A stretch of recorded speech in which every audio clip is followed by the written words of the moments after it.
Hallelujah to the King of Kings and the Lord of Lords, now and forever. I will praise you till I die. El Shaddai. Praise God. Hallelujah. Hallelujah. Sa ngalan ng Ama, ng Anak, at ng Espiritu Santo. Amen. Banal na Diyos, dakila't makapangyarihang Ama, Diyos na milikha ng langit at lupa, ng lahat ng bagay na aming nakikita at di nakikita, ang Diyos ni Abraham, Isaac at Jacob. Muli po sa mga oras na ito, patuloy ka naming pinupuri, niluluwalhati, nadakila't sinasamba sa Espiritu at sa katotohanan. Kami po ay taos-pusong nagpapasalamat sa iyong walang tigil na kabutihan at katapatan sa aming lahat upang kami handang matutong lumakad sa iyong kabanalan at katwiran. Loobin mo nawa na kami po inyong samahan, iyon na niyo po ang pagpatpagimalang kamay, abutin ang lahat ng aming pangangailangan. Pagalingin ang mga may sakit at karamdaman sa ngalan ni Kristo Jesus. Ang mga pinangina at nabibigatan ay inyong pong pagaan at palakasin sa ngalan ni Kristo Jesus. At ang lahat ng kailangang itataas, inyong pagkaloob at tugunin sa ngalan ng aming Panginoon. Pagpalay mo po higit sa lahat ang bawat oras at ang mabuting balitang ating ihahatid upang ito'y magbigay sa amin ng liwanag sa lahat ng makikinig at makakarinig nito. Nasundan ng inyong mga tanda, himala, kababalaghan, kapangyarihan at walang tigil na biyaya at pagpapala. Ito po ang aming samot dalangin sa ngalan ng Ama at ng Anak at ng Espiritu Santo. Amen and amen. Purihin ang Panginoon. Purihin ang Panginoon, si Kristo ay narito na, tanging lakas at pag-asa. Alleluia, Alleluia. Purihin ang Panginoon, nagdiriwang sa pagdating niya, nagagalak ang aking espiritu. Si Kristo ay narito na, alitan ay iwasan na, tayo ay tutulungan niya. Purihin ang Panginoon, si Kristo ay narito na, tanging lakas at pag-asa. Alleluia, Alleluia. Tanging lakas at pag-asa, naririto sa tuwina, nakahandang tulungan ka. Alleluia, Alleluia, lagi yan siyang kasama, sa hirap man at ginhawa.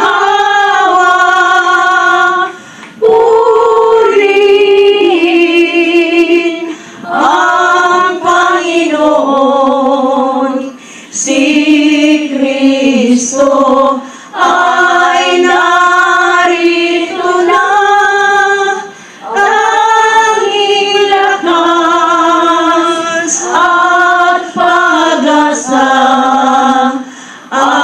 Alleluia, Alleluia, Alleluia, Alleluia,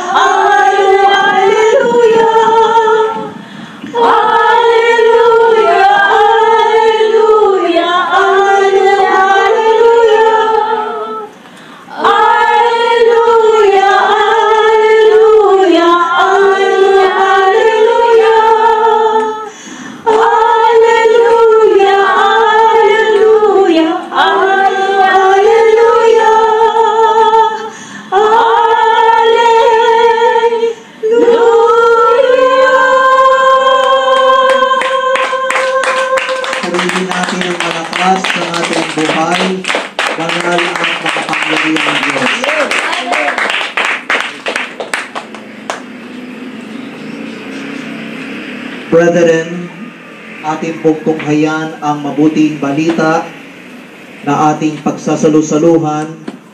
Ito po ihahanguin natin sa Ebanghelyo ayon kay San Mateo. Kabanatang 20, simula unang talata hanggang 16. Matthew chapter 20, verses 1 to 16. Matthew chapter 20, verses 1 to 16. At ganito po ang mababasa sa wikang Ingles. Jesus said, "For the kingdom of heaven is like a landowner who went out early in the morning to hire men to work in his vineyard. He agreed to pay them a denarius for the day and sent them into his vineyard. About the third hour, he went out and saw others standing in the marketplace doing nothing. He told them, 'You also go and work in my vineyard, and I will pay you whatever is right.' So they went. He went out again about the 6th hour and the 9th hour, and did the same thing. About the 11th hour, he went out and found still others standing around. He asked them, 'Why have you been standing here all day long doing nothing?' 'Because no one has hired us,' they answered. He said to them, 'You also go and work in my vineyard.' When evening came, the owner of the vineyard said to his foreman, 'Call the workers and pay them their wages, beginning with the last ones hired and going on to the first.' The workers who were hired about the 11th hour came, and each received a denarius. So when those came who were hired first, they expected to receive more. But each one of them also received a denarius. When they received it, they began to grumble against the landowner. 'These men who were hired last worked only 1 hour,' they said, 'and you have made them equal to us who have borne the burden of the work and the heat of the day.' But he answered one of them, 'Friend, I am not being unfair to you. Didn't you agree to work for a denarius? Take your pay and go. I want to give the man who was hired last the same as I gave you. Don't I have the right to do what I want with my own money? Or are you envious because I am generous? So the last will be first, and the first will be last." Palakpakan natin ang malakas ang buhay na Diyos. Wika ng Panginoong Yesus, ang paghahari ng Diyos ay katulad nito. Lumabas ng umagang-umaga ang may-ari ng ubasan upang humanap ng mga manggagawa. Nang magkasundo na sila sa upa na 1 denaryo maghapon, sila'y pinapunta niya sa kanyang ubasan. Lumabas siyang muli ng mag-ikasyam ng umaga at nakakita siya ng iba pang tatayo-tayo lamang sa diwasang bayan. Sinabi niya sa kanila, "Pumaroon din kayo at magtrabaho sa aking ubasan, at bibigyan ko kayo ng karampatang upa." At pumaroon nga sila. Lumabas na naman siya ng mag-12 ng tanghali at ng mag-13 ng hapon, at gayon din ang ginawa niya. Nang mag-15 ng hapon, siya'y lumabas uli at nakakita pa ng mga ibang wala ring ginagawa. Sinabi niya sa kanila, "Bakit kayo tatayo-tayo lang dito sa buong maghapon? Wala pong magbigay sa amin ng trabaho eh." Sagot nila. At sinabi niya, "Kung gayon, pumaroon kayo at gumawa sa aking ubasan. Pagtatakip silim, sinabi ng may-ari ng ubasan sa kanyang katiwala, tawagin mo na ang mga manggagawa at sila'y upahan, magmula sa huli hanggang sa unang nagtrabaho. Ang mga nagsimula ng mag-ikalima ng hapon ay tumanggap ng tig-iisang denaryo. At nang lumapit ang mga nauna, inakala nilang tatanggap sila ng higit doon. Ngunit ang bawat isa'y tumanggap din ng isang denaryo. Pagkatanggap dito, nagreklamo sila sa may-ari ng ubasan. Sabi nila, isang oras lang pong gumawa ang mga huling dumating. Samantalang maghapon kaming nagpagal at nagtiis ng nakapapasong init ng araw. Bakit naman po ninyo pinagpare-pareho ang upa sa amin? At sinabi niya sa isa sa kanila, kaibigan, hindi kita dinadaya. Hindi ba't nagkasundo tayo sa isang denaryo? Kunin mo na ang ganang iyo at umalis ka na. Maano kung ibig kong upahan ang nahuli ng tulad ng upa ko sa iyo? Wala ba akong karapatan na gawin ang aking maibigan sa ari-arian ko? O naiinggit ka lang sa aking kabutihang loob? Kaya't ang nahuhuli ay mauna at ang nauna ay mahuhuli. Brothers and sisters, ito po ang mabuting balita para sa ating lahat buhat sa Panginoon. Pinupuri ka namin, Panginoon. Palapakan natin ang malakas ang Panginoon. At maaari na pong maupo sa napakagandang presensya ng Panginoon. Isang pinagpalang hapon Pinagpalang hapon din po, Brother Ryan. at pinagpalang hapon, gabi, umaga ang aking bati sa inyo. Kayong mga nakatunghay sa digital platforms, sa YouTube at sa Facebook ng Kapahayagan TV, saan man dako kayo nandoroon, anuman ang inyong pinagkakabalahan sa mga oras na ito po ang inyong dapat pakatandaan. May magandang bagay ang darating at naghihintay sa inyo. Purihin natin ang Panginoon, purihin ang ating Diyos. Sabi ng ating MC, naiinip daw ang ating preacher na foreigner. Sa totoo lang, yung Amerika, apelyido talaga. Pero, dito sa Pilipinas, particular sa Lower Bicutan, ipinanganak talaga ako.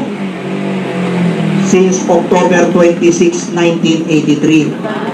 Alas 9 ng gabi. Lapit na. Masyado kayong advance. Masyado Lakas kayong na, advance, ha? Brother Ryan. Yun nga lang, nagkataong anibersaryo ng Bagong Bayan. Mismong araw ng aking 40th birthday. Hallelujah. Sabi ko, pambihira.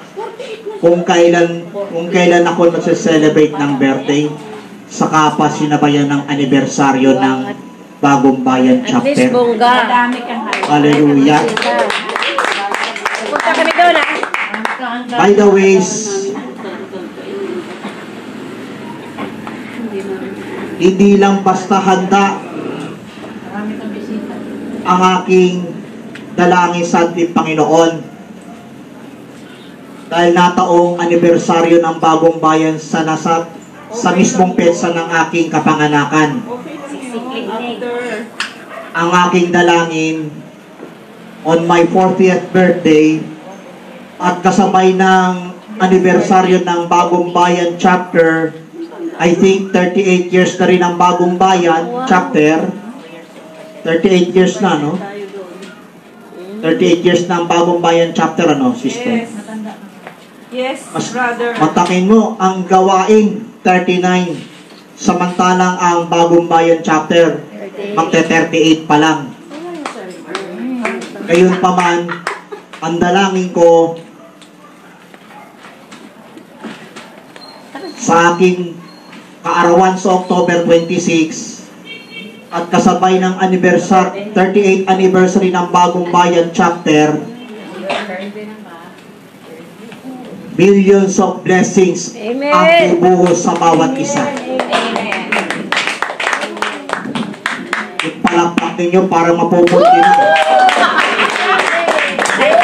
Anyways, ang ulo ng makalangit na balita ay tatawagin ko pong mga manggagawa sa ubasan, the workers in the vineyard. At isinaysay ng Ebanghelyong ating pong natunghayan ang isang talinhaga tungkol sa isang may-ari ng isang mayaman na nagmamay-ari ng ubasan upang ang mga manggagawa ay magsikap na magtrabaho sa kanyang ubasan at pinagpare-pareho. Yung mga nauna nagsikap at nagtiis na nakabilad sa araw. Samantalang yung mga nahuli, 1 oras lang binigyan. Bakit?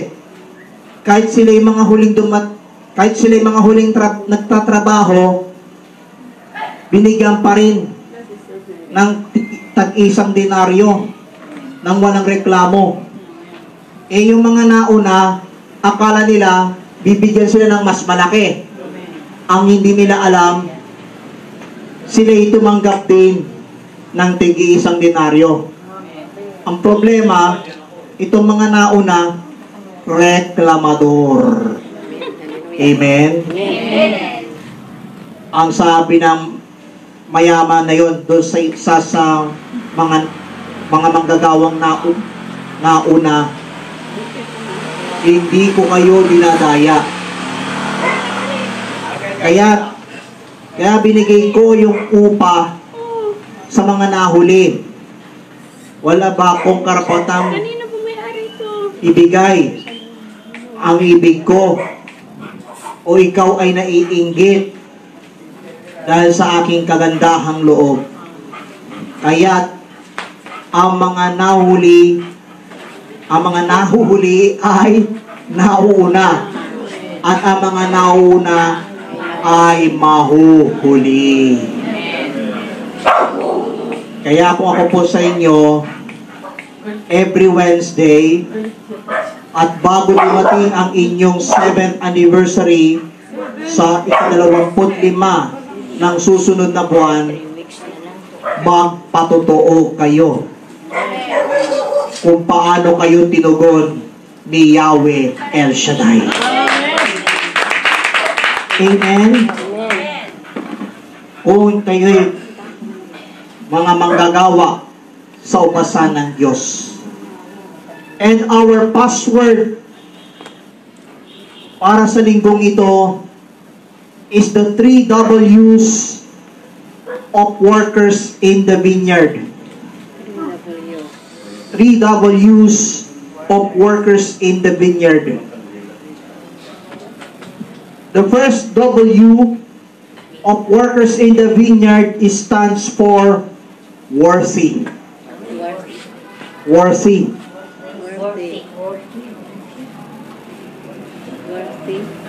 Anong sabi ni San Pablo Apostol sa mga taga-Epeso? Ephesians chapter 4 verse 1. Anong sabi ni San Pablo Apostol? As a prisoner for the Lord, then I urge you to lead a life worthy of the calling you have received. Kaya't ako na isang bilanggo dahil sa Panginoon ay namamanhik sa inyo na mamuhay kayo gaya ng nararapat sa mga tinawag ng Diyos. Amen. In other words, mamuhay tayo ng nararapat. Yan ang Tagalog translation ng salitang worthy. Nararapat. Sabihin mo sa iyong katabi, friendship. Remember. Mamuhay tayo ng nararapat sa mga tinawag ng Diyos. Anong sagot ng inyong katabi? Amen. Purihin natin ang malakas ang buhay na Diyos. And according to Philippians chapter 1, verse 27 and 28,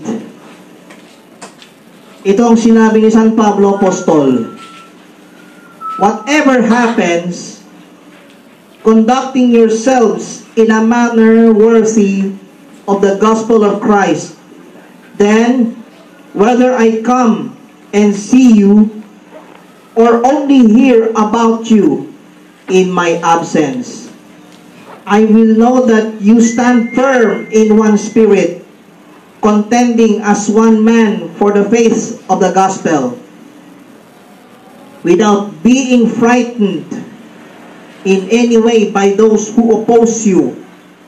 This is a sign to them that they will be destroyed, but that you will be saved, and that by God.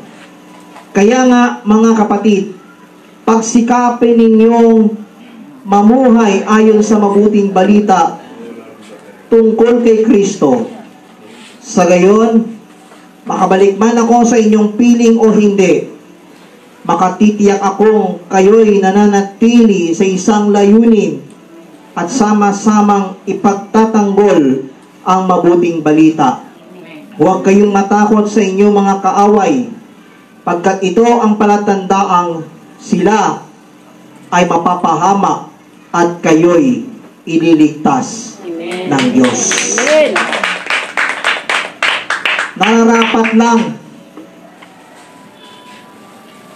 na tayo mamuhay ayon sa mabuting balita ng ating Panginoong Hesus. Kagaya po ng mga naririnig ko, na mayroon ilang mga bansa na pinagbabawal daw ang Bible. Bakit? Yan ay ilan sa mga palatandaan sa mga huling kapanahunan. At yan ay ginagawang pag-uusig sa mga Kristiyano. Kaya, kung patuloy tayong manalig at manampalataya sa ating buhay, banal at makapangyarihang Diyos, remember, God is with you. Amen. God is with you. Remember, dumating man ang ika-7 taon ng gawain ng Santo Niño de Taguig Cell Group, Quirino Corner, Espadilla, South Signal Village, Taguig City, may magandang bagay ang darating at naghihintay sa inyo. Amen. Amen po ba? Amen. Kapatid, friendship, ka-prayer partner, katuwang, we are worthy to spread God's living word as a workers in the vineyard. Amen. That's the first W of workers in the vineyard. Worthy. Nararapat. The second W stands for work. Gumawa. Saan ko po hinango? John chapter 9 verse 4. Anong sabi ni Jesus? As long as it is day, we must do the work of Him who sent me. Night is coming when no one can work. Dapat nating gawin ang mga ipinagagawa ng nagsugo sa akin samantalang araw pa. Dumarating ang gabi at wala nang makagagawa. Wala nang makagagawa. You know why? Sapagkat niloob ng Panginoon na habang araw pa tayo'y gumawa ayon sa kalooban ng Diyos. Amen. Anumang hanap buhay ang inyong ikinabubuhay araw-araw, maubos man o hindi ang inyong ibinebenta ng mga negosyo, ibubugos pa rin ng masaganang biyaya ng buhay, banal at makapangyarihang Diyos. Amen. Amen. Kaya't bato-bato sa langit ang tatamaan ng mensahe kapahayagan ng buhay na Diyos, wag po sa aking magngingit-ngit at magningiwi. Bakit kamo? Sapagkat ang pikon ay laging Talo. And speaking of talo, sabi ng isang game show host na matagal nang ipinapalabas, you are the weakest link. Goodbye. Purihin natin ang buhay ng Diyos. Amen? Kaya kapatid, friendship, ka-prayer partner, katuwang, huwag tayong tumulad. Saan?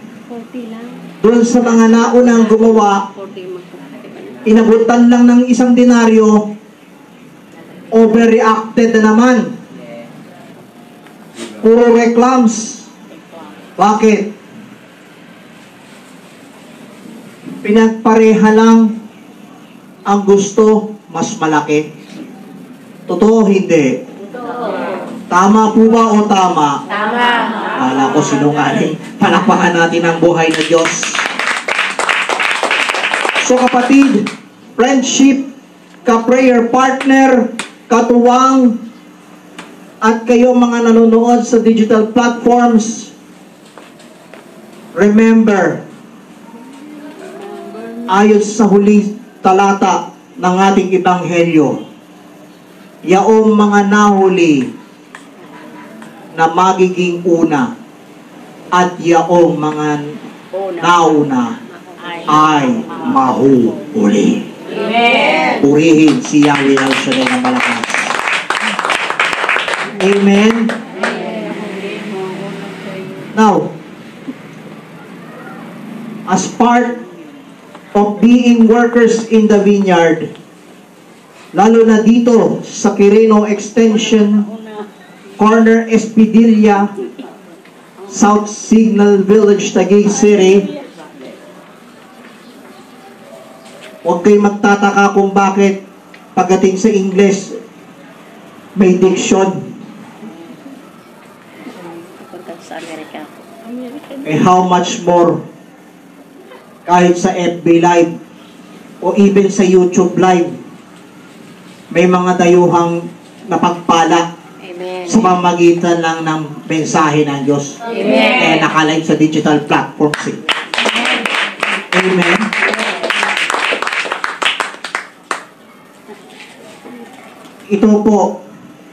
Ito pong pagla-live sa Facebook at sa YouTube, hindi naman ito para sa akin lang eh. Ito yung binabahagi ko sa sino mang ibig maranasan ang dakilang kaluwalhatian ng buhay, banal at makapangyarihan. Amen. So tandaan po natin, the first W of workers in the vineyard stands for Worthy. worthy. Second W stands for work. And the third W of workers in the vineyard stands for willing or willingness. Anong sabi ni Jesus sa Matthew 23:37 to 39? Ang sabi ni Jesus, O Jerusalem, Jerusalem, you who kill the prophets and stone those sent to you. How often I have longed to gather your children together, as a hen gathers her chicks under her wings, but you were not willing. Look, your house is left to you desolate, for I tell you, you will not see me again until you say, Blessed is he who comes in the name of the Lord. Amen. Jerusalem, Jerusalem, pinatay mo ang mga propeta at binato mo ang mga sinugo sa iyo. Makailan kong sinikap na kukupi ng mamamayan gaya ng paglukob ng isang inahin sa kanyang mga sisiw. Ngunit ayaw ka. Kaya't lubusan kitang pababayaan ang iyong tahanan. Sinasabi ko sa iyo, hindi na ninyo ako makikita hanggang sa dumating ang oras na sasabihin ninyo sa Hebreo, Baruch haba Bishem Adonai. Sa Tagalog, pagpalain nawa ang dumarating sa pangalan ng Panginoon. Amen! So, gaano man katindi ang pinapagawa ng Panginoon, dapat nating pagsumikapan. Pagsumikapang mag-akay ng mga hindi pa gaano kilala ang Panginoon. Amen. Akayin yung mga nais malaman kung ano ang El Shaddai. Amen. At kung ano ang El Shaddai DWXI PPFI. Para sa kaalaman ng lahat, ang El Shaddai ay isa sa pinakilalang pangalan ng Diyos Amang makapangyarihan sa lahat, na siyang may likha ng langit at lupa. Siya ang Diyos ng Israel, ang Diyos ni Abraham, Isaac at Jacob. Siya ang Diyos noon, ngayon at magpakailan paman. At siya rin ang Diyos na pinagbubuhatan ng lahat ng bagay ng ating buhay at ikabubuhay. Amen. At itong El Shaddai DWXI Prayer Partners Fellowship International ay isa sa pinakamalaking Catholic Charismatic Renewal Movement ng Archdiocese of Manila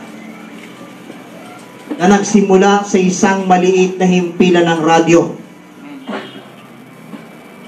Amen. Amen. Sa isang maliit na radyo na sa tingin ay walang nakikinig at iilan ang tagapakinig. Subalit dahil sa salita ng Diyos, dumami at dumami ang mga nakikinig at tumatangkilig sa salita ni Yahweh El Shaddai. And for 39 years, moving to 40th years on August next year, lalong pinatitibay ang mensahe at kapahayagan ng Diyos ng pananampalataya, pagmamahal at pagkakaisa. Amen. Amen. Amen. Whether you like to admit it or not, kapatid, friendship, ka-prayer partner, katuwang. Remember, God loves every one of us. Amen. Kahit anong pagsubok na dumating, hindi tayo pinababayaan ng Diyos. Amen.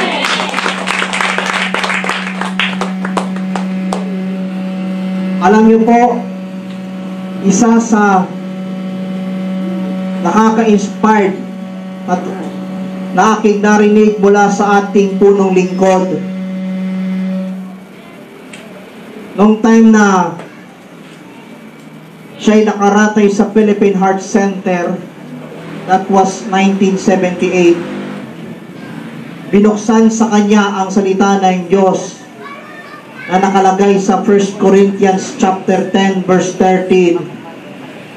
Ang sabi ni San Pablo Apostol, wala pang pagsubok na dumating sa inyo na hindi pa dinanas ng tao. Amen. Tapat ang Diyos. Amen. Hindi niya hahayaan na kayo'y subukin ng higit sa inyong makakaya. Sa halip, pagdating ng pagsubok, bibigyan niya kayo ng lakas ng loob upang mapagtagumpayan. Amen. Amen. Imagine, sari-saring pagsubok ang hinarap ng ministeryo. Subalit hindi nagpatalo ang punong lingkod at ang gawain ng El Shaddai. Amen. Bakit? Sapagkat nakatanim sa puso ng ating punong lingkod ang tagumpili ng isang Hudyo. Ang sinumang lalait ang pangalan ng Diyos sa hindi maganda, susumpain ng Diyos. Subalit yaong gagamit ang pangalan ng Diyos sa kabutihang loob, pagpapalain ng buhay ng Diyos. Amen? Amen. Maski anong pagsubok, hindi kayang buwalin ng Diyos. Hindi papayag ng Diyos na kahit sino mga lingkod na kanyang tinawag upang mabual sa anumang tindi ng hamon ng buhay. Amen. Mukhang pundido ng palakpak sa Panginoon.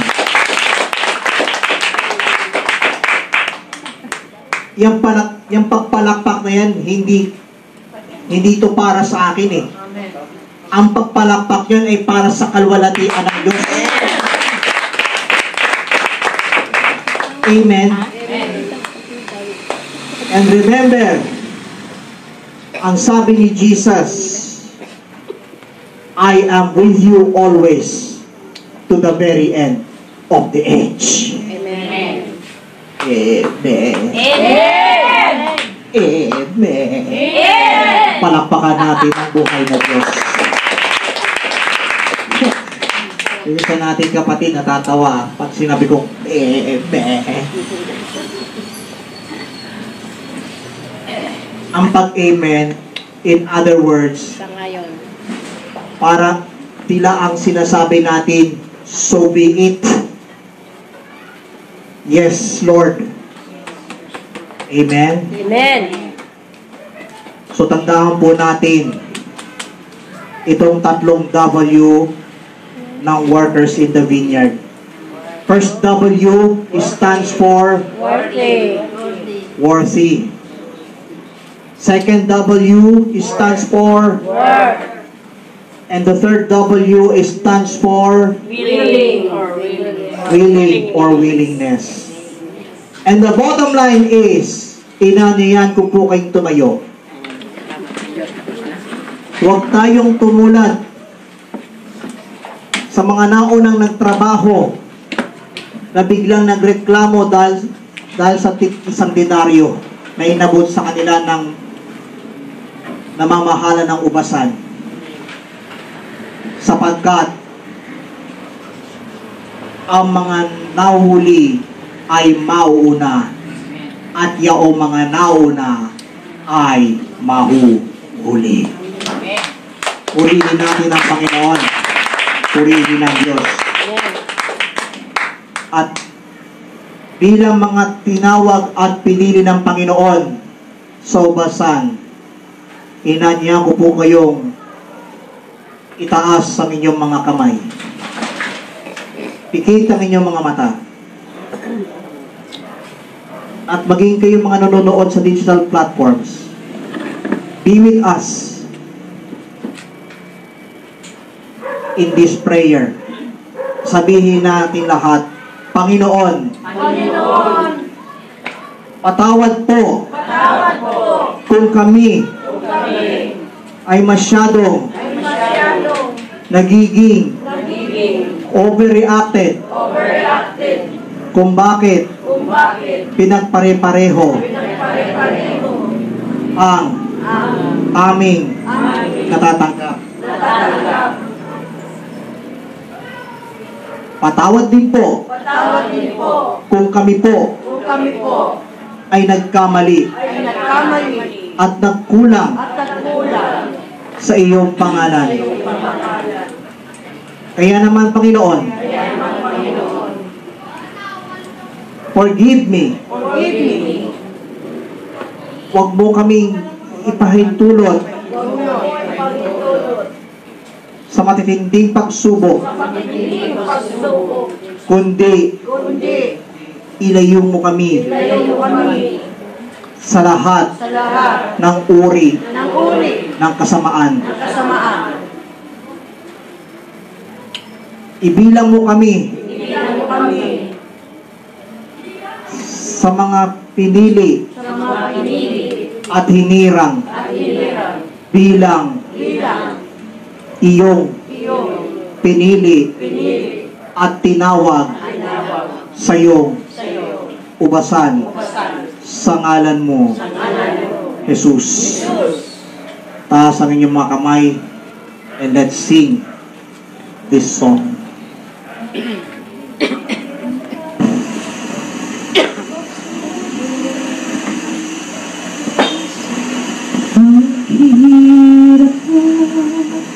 Pagsubok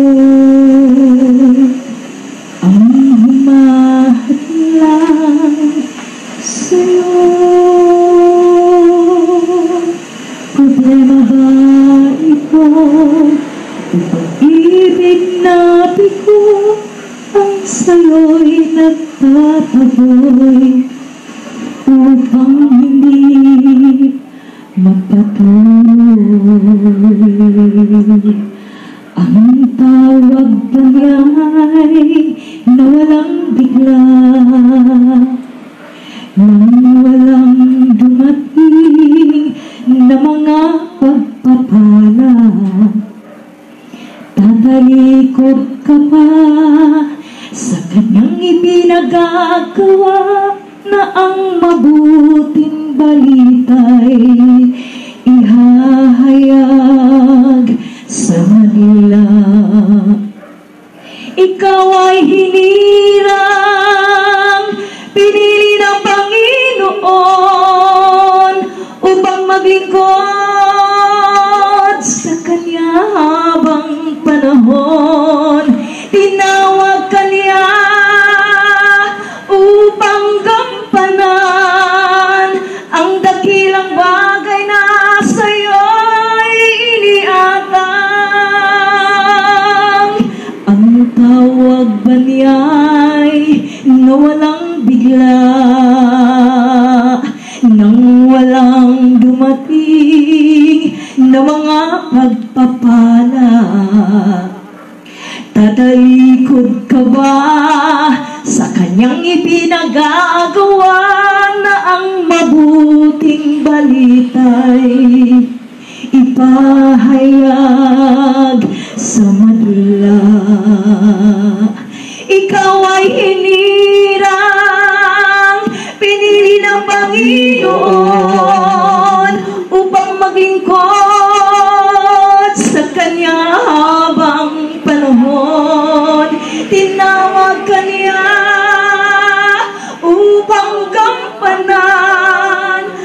dakilang bagay na sa'yo'y iniatang. Ikaw ay hinilang, pinili ng Panginoon upang maglingkod sa Kanya habang panahon.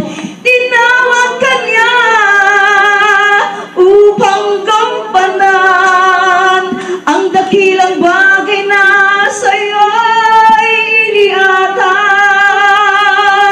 Ikaw ay hinilang, pinili ng Panginoon upang maglingkod sa Kanya habang panahon.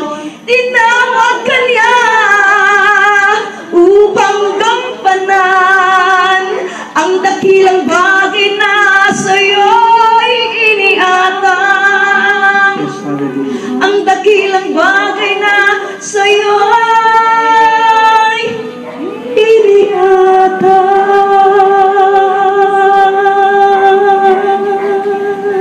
Taas ang inyong mga daladalahan, including your prayer requests, tithes and offerings, at iba pang ibig basbasan ng buhay, banal at makapangyarihang Diyos.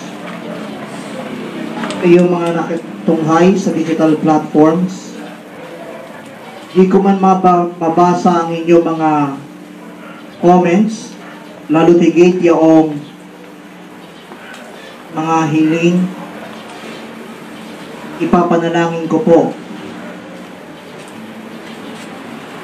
at idudulog sa ating buhay na Diyos. Diyos sa makapangyarihan, pagpalay mo po ang lahat ng nagtaguyod ng gawain sa dakong ito, simula sa coordinator hanggang sa pinakamababang lingkod, kasama ang mga awit at ang mga nagsusuporta sa dakong ito, kasama mga nandirito sa dakong ito, ang mga kapatid sa Ranger Extension na patuloy na nagsusuporta sa iyong banal na gawain. Maging sila mga nakatunghay sa digital platforms, patuloy mo pong pagpalain ng bawat isa. Sundan mo po ng inyong mga tanda, himala, kababalaghan, kapangyarihan at walang tigil na biyaya at pagpapala. Pagpalain ng kanilang paghahanda sa 7 taon ng gawain mo dito sa daong ito, sa darating ng 25 ng susunod na buwan. Patuloy mo pagpapalain at naway gawing maganda ang panahon sa dakong yaon sa mismong araw na iyon, sa 25 ng susunod na buwan. Pagpalain mo at basbasan ng kanilang mga daladalahan, ang mga handbags, wallets, panyo, tubig, langis, asin, at iba pa mga hawak na kanilang tinataas. Gamitin mo po bilang mga sangkap upang ang sino makahipo ay sundan mo po ng inyong mga tanda, himala, kababalaghan, kapangyarihan at walang tigil na biyaya at papapala. Maging ang kanilang mga prayer request na nakasulat sa munting papel, ang kanilang mga kahilingan, inaangkin po namin na lahat ay answered prayer. Basbasan ang kanilang mga alit handog, ibalik sa kanila ng husultakan, siksik, liglig at umaapaw. At sa aming pansamantalang pag-iwahiwalay, taglay po namin ang panibagong lakas at panibagong sigla na galing sa iyong pangalan. Maraming salamat o Diyos. Ito po ang aming samot dalangin, kaysa ng panalangin ng aming Ina Birhen si Maria at ng lahat ng mga anghel at mga banal sa langit, sa pangalan ng iyong bugtong anak, ang aming Panginoon at aming tagapagligtas, Panginoong Jesucristo, na nabubuhay tagaharing kasama mo at ng Espiritu Santo, iisang Diyos magpasa walang hanggan. Ang lahat ay magsabi ng Amen. Amen! Ang lahat ay magsabi ng Amen. Amen! Pakibaba ang inyong mga hawak kamay. Pakibaba ang inyong mga hawak kamay. And find your partner palad sa palad. Find your partner palad sa palad. Find your partner palad sa palad. Okay. Sa 1 plus 1, tatlong palakpak at sasabihin mo sa partner mo, friendship, tandaan mo ito. Friendship, tandaan mo ito. 1 plus 1. 1, 2, 3. Friendship, tandaan mo ito. Sa 3 plus 3, 7 palakpak at sasabihin ninyo, ano yun? Ano yun? 1 plus 1. 1, 2, 3. Friendship, tandaan mo ito. 3 plus 3. 1, 2, 3, 4, 5, 6, 7. Ano ito? Sa 7 plus 7, 15 palakpak at sasabihin mo ng malakas, may magandang bagay ang darating at naghihintay sa iyo. May magandang bagay at darating na naghihintay sa iyo. 1 plus 1. 1, 2, 3, friendship. Teka, sa 7 plus 7 yun eh. Pira. Ano yun? Tandaan mo ito. 1 plus 1. 1, 2, 3, friendship. Tandaan mo ito. 3 plus 3. 1, 2, 3, 4, 5, 6. Alin mo na? 7 plus 7. 1, 2, 3, 4, 5, 6, 7, 8, 9, 10, 11, 12, 13, 14, 15. May magandang bagay ang darating at naghihintay sa iyo. Purihin natin ang Panginoon. And may the Lord God bless us all, now and forever. In the name of the Father, and of the Son, and of the Holy Spirit. Amen and amen.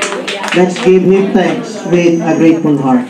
Give thanks with a grateful heart.